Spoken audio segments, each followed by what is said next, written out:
Kia ora. Over 3,000 lightning strikes across the top of the country yesterday.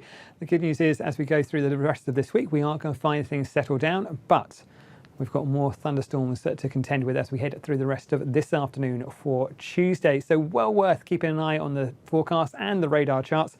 Already start seeing that cloud bubbling up across the Northland. A different story down the Southland, but one to watch out for as we head through the rest of today. Some really heavy thundery showers back with us across those central and eastern parts of the North Island. You can see them really sparking up quite nicely. Also across the top of the south there through parts of Nelson and Buller.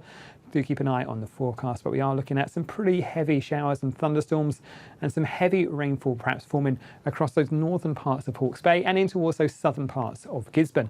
So much so, there is in fact a severe weather warning out for the Wairoa district, which runs right the way through from about 3 p.m. on Tuesday to the early hours of Wednesday morning. Watches as well for those northern parts of Hawke's Bay, north about Napier, and those southern parts of the Gisborne and Tairafti area. So well worth keeping an eye on the forecast as we head through the rest of today, and more thunderstorms with us as we go through the rest of the afternoon.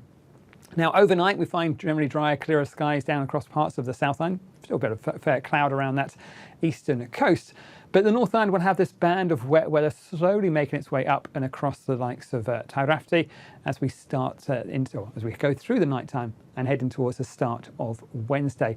Further out towards the west, a few showers, but generally things are a lot drier out that way. So we are going to find overnight some cooler air creeping in towards those more southern parts of the North Island. Temperatures back down to single figures, so a chilly night through there. And temperatures on the South Island, 6s and 7s, seem to be the order of the day for many of us. As we head on into the daytime for Wednesday, we start off with that wet weather skirting away from the likes of Gisborne. We'll find some showers springing back up again down that spine of the South Island, for example.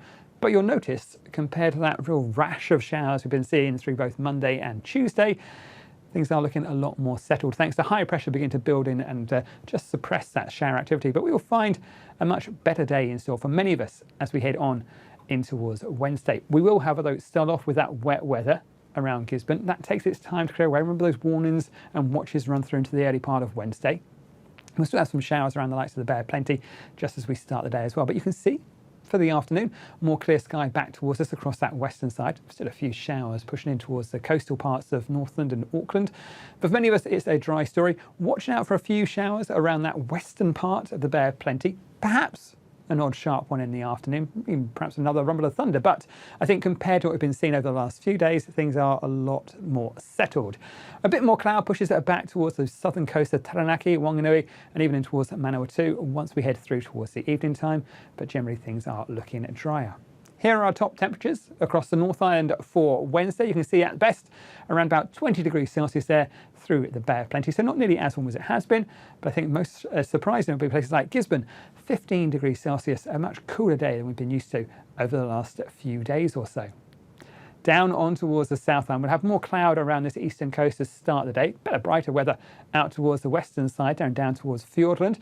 You'll see as we head through the daytime, those showers start to spring up. Not nearly as many of them, but we'll still have a few showers in towards the foothills of Canterbury and around that central spine of the Southern Alps. Again, places like the Nelson Lakes could find one or two fairly sharp showers there. Something to watch out for, but the cloud in the far south breaking up to leave behind some brightness for the afternoon. We'll always keep a fair bit of cloud around the likes of Canterbury, but I think most of the showers will be further inland, and there will be some fine breaks developing for places like Christchurch as we head through the afternoon.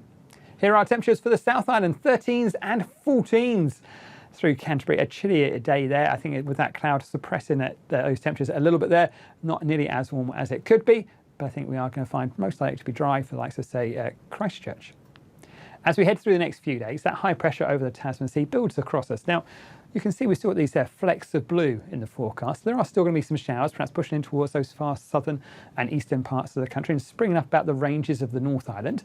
But I think the main areas are going to be that top of the South Island, so around those hills and ranges around the Nelson area, across in towards Marlborough, seeing some more showers forming as the days go on. But generally things are more settled towards the end of the week, so that high pressure builds across towards us and brings about some drier weather. Still areas of cloud where that wind blows on towards the Canterbury coast though, but things hopefully settling down and becoming a little bit more stable as we head in towards Thursday and Friday. That's it from me. This is from metservice.com.